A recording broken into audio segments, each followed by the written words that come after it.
최고위원회의를 속개하겠습니다.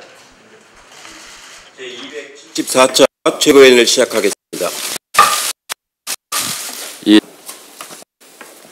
지난 지역 대의원 대회를 시작으로 전당대회가 본격적으로 시작이 되었습니다. 도당위원장으로 선출되신 송재호 제주도 당위원장님, 허영 강원도 당위원장님 축하의 말씀을 드립니다.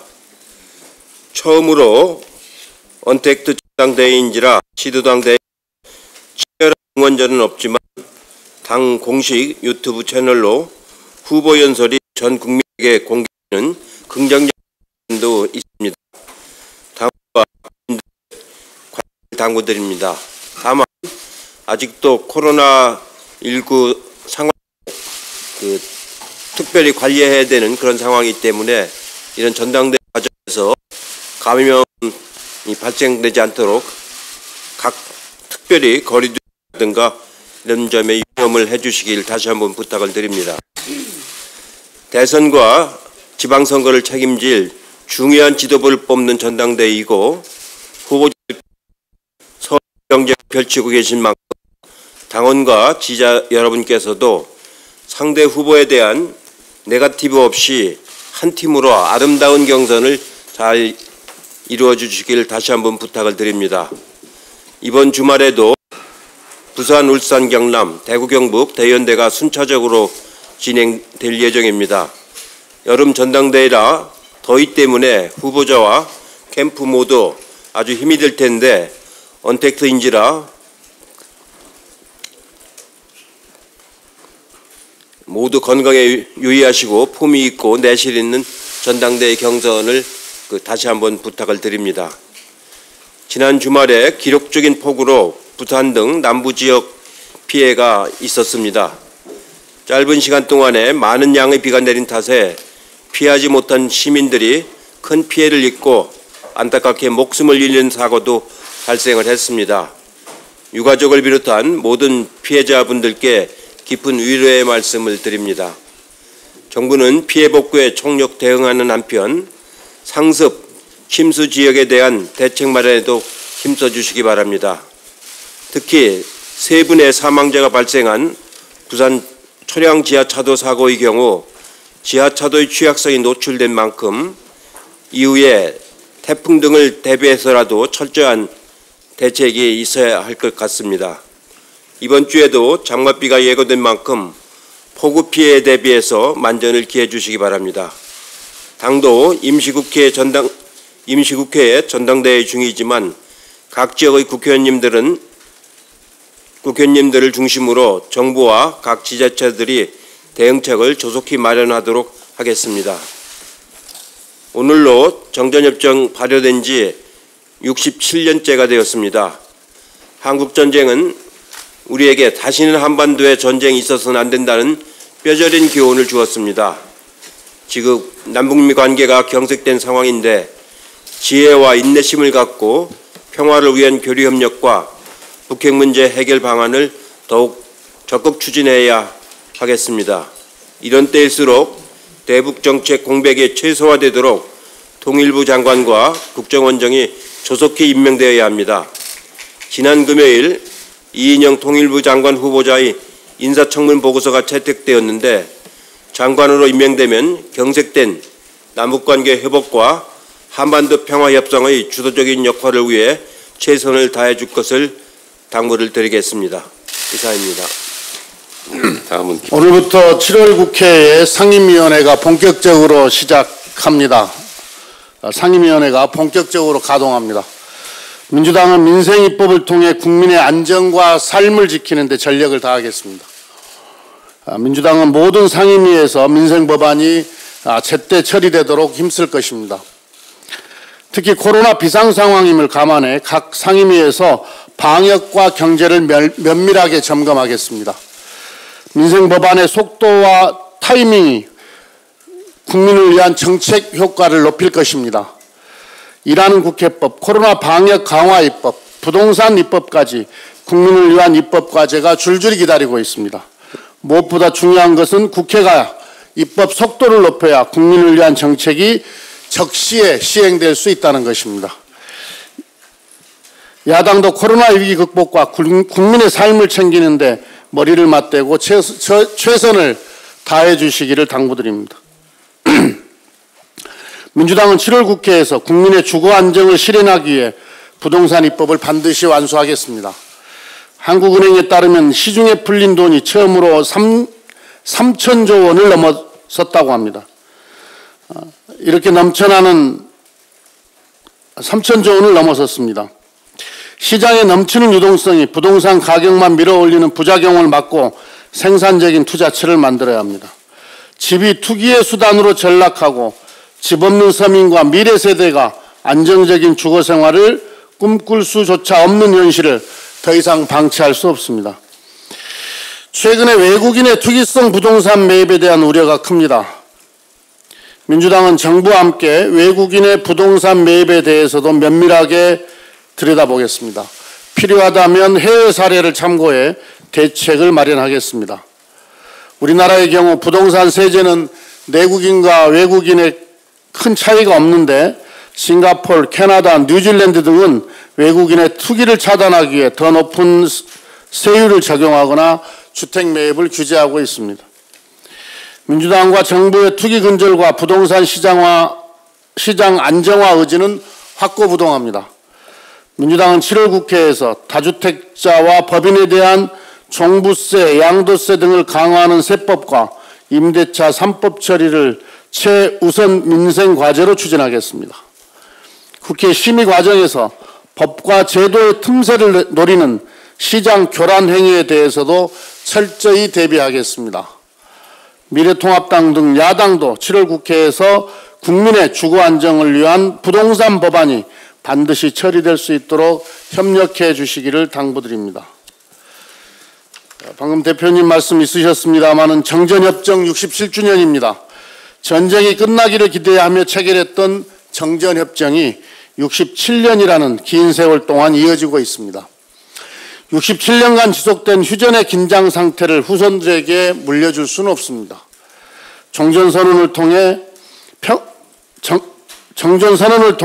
정전협정을 평화협정으로 바꿔야 합니다. 정전선언은 2006년 11월에 개최된 아시아 태평양 경제협력체 정상회의에서 성사된 한미 정상회담에서 최초로 논의된 이후에 2007년 14선언, 2018년 판문점 선언 등에서 관련 합의가 이루어졌음에도 불구하고 2020년 7월 현재까지 결실을 못하고 있는 상황입니다. 지난해에는 하노이에서 북미가 종전선언을 채택할 기회를 얻었지만 마지막 고비 앞에서 아쉽게 무산됐습니다. 지금 국회에는 174명 국회의원의 이름으로 종전선언 촉구 결의안이 발의되어 상임위에서 심사 중입니다.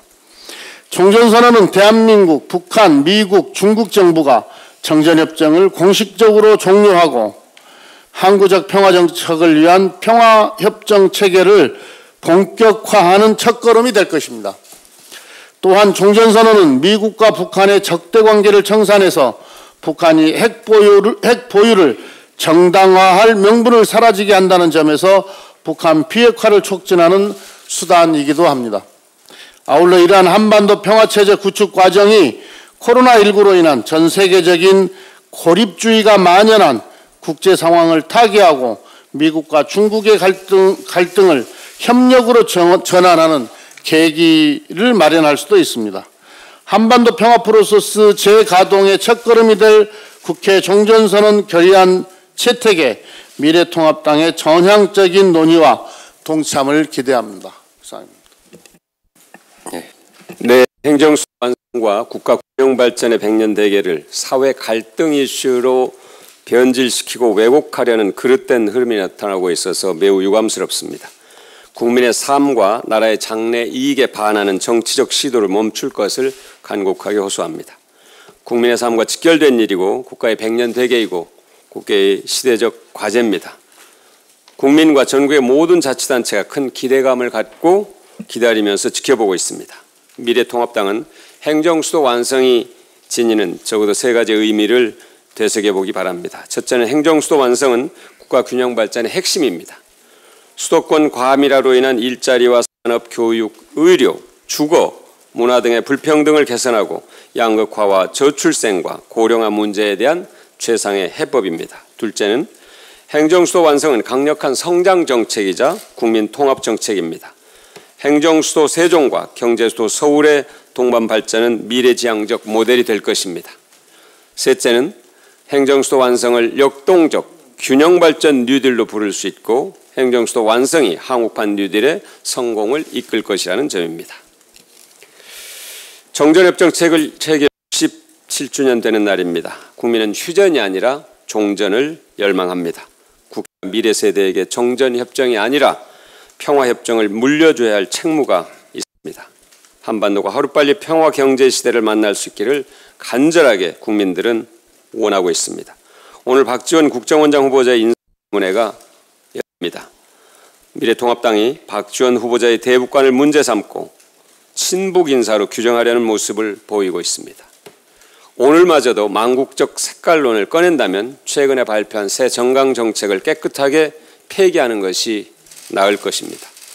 입은 변화를 말하면서 몸은 군사정권 시대와 다름이 없다면 새 정강 정책이 무슨 의미를 갖겠습니까? 그냥 종이 조각에 불과할 것입니다. 국민 기만이고 헌법 모독이고 구선동 정당으로 머무는 길이라는 것을 깨닫기 바랍니다. 박지원 후보자는 김대중 대통령의 햇볕 정책을 옆에서 지켜보고 배운 사람입니다. 미국과 국제사회에서도 남북 화해 협력의 경험을 높이 평가하고 있습니다. 인사권자인 문재인 대통령의 한반도 평화를 향한 절박한 인선이기도 합니다. 미래통합당이 진지한 자세로 인사청문회에 임할 것을 권합니다. 최근 매우 의미 있는 두 가지의 뉴스가 있었습니다. 하나는 뉴욕타임스 홍콩 지국의 디지털 뉴스룸을 서울로 옮긴다는 것이었고, 또 하나는 빌 게이츠가 문재인 대통령에게 한국의 백신 개발 노력을 평가하면서 성공 가능성을 높이 기대하고 있다 말한 부분입니다. 두 기사는 매우 다른 것처럼 보이지만 사실은 같은 맥락입니다. 뉴욕타임즈는 뉴욕과 본사가 있는 뉴욕과 런던, 홍콩에 세 개의 지국을 두고 있습니다. 홍콩에 있는 지국의 디지털 뉴스룸, 인력으로 하면 한 3분의 1 정도 됩니다. 그 인력을 서울로 이전하기로 했습니다. 그러면서 대한민국이 외국 기업에 친화적이고 언론 자유가 보장돼 있고 아시아 뉴스의 시장 가치가 매우 중요하다 하는 세 가지 이유를 들었습니다. 도쿄와 방콕, 싱가포르 등 다른 도시를 놓고도 검토했는데 결국 서울로 정했다고 말했습니다. 일본에서는 왜 뉴욕타임스 디지털 뉴스룸이 도쿄가 아닌 서울로 갔느냐를 놓고 미디어들이 다퉈서 보도하고 있습니다. 빌 게이츠 회장은 SK 바이오사이언스가 백신 개발에 성공할 경우 내년 6월부터 연간 2억 개의 백신을 생산할 수 있고 한국에서 개발되는 백신을 통해서 세계 각국의 사람들이 혜택을 받을 수 있도록 한국 정부와 함께 일할 수 있기를 기대한다고 말했습니다. 밖에서 보는 대한민국은 이미 벌써 달라져 있습니다. 그만큼 우리가 긍지를 갖고 자신감을 갖고 포스트 코로나 시대를 대비해 나가면 더욱더 우리의 위상을 높일 수 있다는 근거가 될 것입니다. 이상입니다. 행정수도 이전에 관하여 많은 논의가 이어지고 있습니다. 개인적으로 많은 지역의 소멸 위기 속에서 대한민국의 지속 가능을 위해 행정수도 이전은 국가 균형 발전을 위한 대전환으로서 필요하다고 생각합니다. 행정수도 이전 가능하게 하는 방안으로는 헌법 개정에 의한 방법, 국민 투표에 의한 방법, 법률 형식의 입법에 의한 방법이 있을 것입니다. 법률에 의한 방식의 경우 헌재의 판단을 다시 받게 될 것으로 보여지고 헌법 개정에 의한 방법의 경우 다른 헌법적 쟁점들로 인해 여의치 않을 수 있습니다. 이러한 상황에서 행정수도 이전 문제는 헌법 제72조 상의 국민투표에 의한 방법이 고려될 수 있다고 생각합니다. 헌법 제72조에서는 대통령은 필요하다고 인정할 때에는 외교, 국방, 통일, 기타 국가안위에 관한 중요 정책을 국민투표에 붙일 수 있도록 규정하고 있습니다. 행정수도 이전은 많은 국민들과 대한민국에 큰 영향을 미치는 중요한 사안으로서 통일 국방과도 밀접한 관련이 있는 국가안위에 관한 중요 정책이라고 생각됩니다. 헌재는 2004년 행정수도에 관한 법률에 대해 위헌 결정을 하면서 수도가 서울인 것은 관습헌법이라는 근거를 제시했는데, 국민투표를 통해 행정수도가 이전되어야 한다는 국민들의 합의가 확인된다면 행정수도 이전에 대한 헌법적 정당성을 확보할 수 있을 것입니다.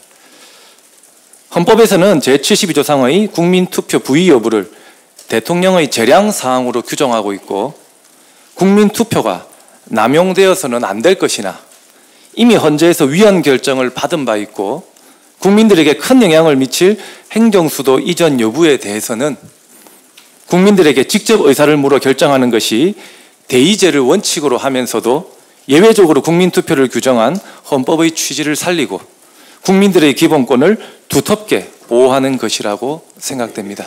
이상입니다. 네, 다음은 남. 네, 더불어민주당 차기 지도부 구성에 있어서 최고위원 중에 여성을 30% 이상 구성해야 한다는 젠더폭력 대책 근절 TF 및 전국 여성위원회 여성의원들의 제안은 받아들여지지 않았습니다. 하지만 당원 당규에 명시하지는 못했지만 실현할 수 있는 방안이 있습니다. 차기 지도부에 제안을 드립니다. 현 지도하에서 선출직 최고위원 5명 중 여성 1명은 당선이 보장되어 있습니다. 이외에 당대표가 지명할 수 있는 2명의 최고위원을 지금 이해찬 지도부에서도 1명을 여성으로 했었습니다. 그래서 저는 지명직 2명을 여성으로 하는 방안을 제안을 드립니다. 문재인 대통령께서도 대통령 공약사항인 30% 여성 국무위원을 지키고 있으며 국무위원 30% 유지가 대통령의 인사권을 제약하는 것은 아닙니다. 집권 여당의 최고위원도 여성이자 장애인, 여성이자 청년, 여성이자 지역, 여성이면서 노동 다양하게 믹싱을 해서 정체성을 가진 사람들을 지명하면 보다 민주당이 평등한 민주당으로 더 발전해 나갈 수 있을 것이라고 생각합니다. 이제 세상은 달라지고 있습니다. 국민들의 눈높이가 높아졌습니다. 민주당 지방자치단체장의 연이은 성폭력 사건은 여성 유권자들을 분노케 하였고 웬만한 대책으로는 민주당에 다시 지지를 보내지 않을 것입니다. 지방자치단체장 등 선출직 공직자에 의한 위력에 의한 성폭력 문제를 뿌리 뽑기 위해서는 권력관계의 성불평등을 성균형적으로 전환시켜야 합니다. 그래야만 성인지 감수성이 있는 조직 문화로 정착해 나갈 수 있습니다. 20대 국회에서 민주당 여성 국회 부의장이 헌정사상 처음으로 탄생했습니다. 국회 상임위원장 중에서 여성이 거의 30%에 가까워졌습니다. 조만간 민주당의 국회의원 전원 성인지 감수성 강화하는 교육도 실시할 예정입니다. 보다 과감하게 나가야 합니다. 선출직 공직자를 포함한 당직자에게는 성평등 교육을 연 1회 이상 의무화하겠다고 얼마 전에 말씀드렸습니다. 아직 당원 당규가 정비되지 않았기 때문에 이 부분도 조만간에 당규를 정비해서 교육을 의무화하고 그리고 당원들에게도 성인지 감수성 교육과 성희롱 예방 교육 등을 다양하게 실시할 수 있도록 콘텐츠와 인프라를 만들어야 합니다. 성폭력 가해자 또는 가해자로 지목된 경우에는 공천에서는 원천 배제할 것을 다시 한번 천명하고 국회의원들도 보좌진 채용 시에 하위직에 집중하여 여성을 선발하는 것이 아니라 직급별로 골고루 채용해 나갈 것을 이미 여러 번 국회에 권고를 했는데 민주당이 솔선수범해서 권고해야 합니다. 참고로 현재 4급 이상 보좌관 중에 여성은 10%에 불과한 상황입니다. 저는 여성 최고위원으로서 지도부였으나 당의 아젠다에서 젠더 이슈를 우선순위로 이끌어가는데 많은 장애와 어려움이 있어 왔습니다. 일례로 어렵게 당규에 젠더폭력 상담 신고센터 설치 규정을 만들었으나 전담 인력을 배정받지 못해서 선거 기간에만 용역사업으로 외부 전문가를 쓸 수밖에 없었습니다. 또한 2018년 지방선거 당시 조사 심의를 거쳐 공천 배제가 된 성폭력 가해 지목인들이 선거가 끝난 이후에 신고한 피해자를 무고로 고소할 때도 제대로 막아내기 참 어려웠습니다. 따라서 이번에 윤리감찰원 구조 안에 젠더폭력 신고센터를 두기로 하고 안정적으로 운영하기로 한 것은 이런 문제를 해소할 수 있다고 생각합니다. 저부터 통렬하게 반성합니다. 너무나 참담한 마음과 자책감이 엉켜서 많은 어려움이 있었다는 것을 양해 부탁드립니다. 이상입니다. 네, 이영. 예, 행정수도 완성과 2차 공공기관 이전이라는 시대적 과제를 외면한 채 사사건건 말꼬리만 잡고 있는 미래통합당의 행태에 강력한 유감을 표합니다. 지금 대한민국은 서울 초집중화로 인해 각종 병증을 앓고 있습니다. 세계 최저 수준인 저출산 문제 또한 서울 집중화의 부작용이 응집돼 표출된 것입니다. 젊은이들은 자본과 권력, 기회가 밀집된 서울과 수도권으로 모여들고 있고 한정된 공간에서 과도한 경쟁에 시달리고 있습니다. 인구학 전문가들 또한 수도권 과밀화 해소와 국가 균형 발전 그리고 지역의 양질의 일자리 창출만이 국가 지속 가능한 발전 대안임을 강조하고 있습니다. 대학 후 인서울의 벽이 공고하게 유지되고 있어 수험생들은 서울 소재 대학에 진학하기 위해 살인적인 경쟁을 하고 있습니다. 사교육비도 눈통이처럼 불어나고 있습니다. 반면 지역의 과거 명문 대학들은 신입생이 줄어들어 대학의 존폐를 걱정해야 하는 처지입니다. 비정상적인 서울공화국의 수혜자는 과거 개발 독재 시절 땅 투기로 부를 축적한 소위 부동산 큰손들입니다. 그들은 부동산 가격 상승으로 과도한 불로소득을 누리고 있고 수도권 과밀화의 평에 자산을 더욱 불리고 있습니다. 불로소득은 건전한 자본주의 시장 질서 시스템을 왜곡하고 불평등을 심화시킵니다. 돈이 돈을 낳고 부를 대물림하는 이런 천박한 자본주의가 국가 경쟁력을 떨어뜨리고 있습니다. 지속 가능한 대한민국을 위해서는 서울공화국 1극 체제는 해체돼야 합니다. 미래통합당은 행정수도 완성 등 국가를 재구조화해야 하는 시대적 과제 논의 과정에 진지한 자세로 동참해야 합니다. 상대방의 말꼬리를 부여잡고 정략적으로만 접근하려는 지금까지의 태도를 버리고 국토 균형 발전에 적극 동참해 주시기를 촉구합니다. 지난 24일 검찰 수사심의위원회가 이른바 검언유착 의혹 사건과 관련해 이동재 전 채널A 기자는 계속 수사 기소하고 윤석열 검찰총장 최측근인 한동훈 검사장은 수사 중단과 불기소를 권고했습니다. 검언유착 의혹 사건을 수사 중인 서울중앙지검이 한 검사장에 대해 1차 조사도 완료하지 못했고 압수한 휴대전화 포렌식도 착수하지 못한 상태에서 수사를 중단하라는 결정이 석연치 않습니다. 이 때문에 검찰권 남용에 대한 견제를 위해 도입된 수사심의위가 힘있고 법을 잘 아는 사람들이 검찰 수사를 무력화할 수 있는 도구로 악용될 소지가 있다는 지적이 나오고 있습니다. 수사심의 권고로 수사 동력이 약화될 우려가 있지만 수사팀은 한치 의혹도 남지 않도록 수사의 국민적 의혹을 풀어줘야 합니다. 이 사건의 본질은 총선을 앞두고 검찰과 언론이 부적절하게 유착해 정치적으로 민감한 사안을 사건으로 기획하려 했는지 여부입니다. 사실이라면 정치검찰의 전형을 보여준 것입니다.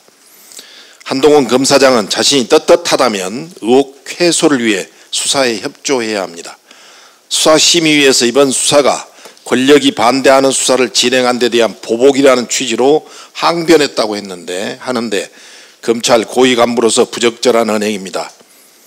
수사에 협조해 사실관계를 명확히 밝히는 게 검찰 고위 간부로서의 떳떳한 행동일 것입니다. 이상입니다. 예.